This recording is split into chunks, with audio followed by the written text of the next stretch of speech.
Venons-en au premier titre de l'actualité et c'est une histoire à peine croyable. Ce garage transformé en chambre d'hôpital avec plusieurs lits.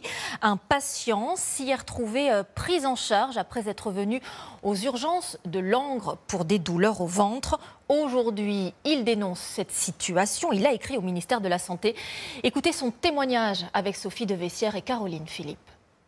Voici mon lit, le drap blanc pour séparation. Nous étions 4 à l'intérieur de ce... Un sol en béton, aucune intimité, pas de sanitaire à proximité. 4 patients se partagent l'espace. Gérald Claudet a filmé une nuit difficile à l'hôpital de Langres.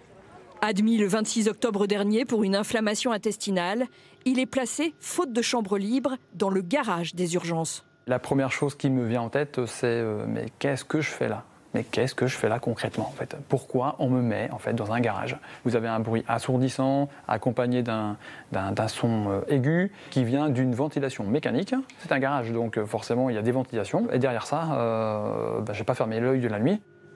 L'histoire de Gérald n'est pas exceptionnelle.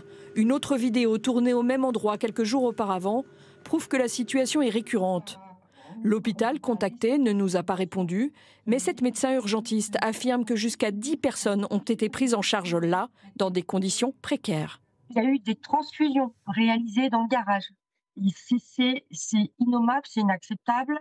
On n'a pas de solution. On arrive au bout. On ne peut pas laisser repartir les patients.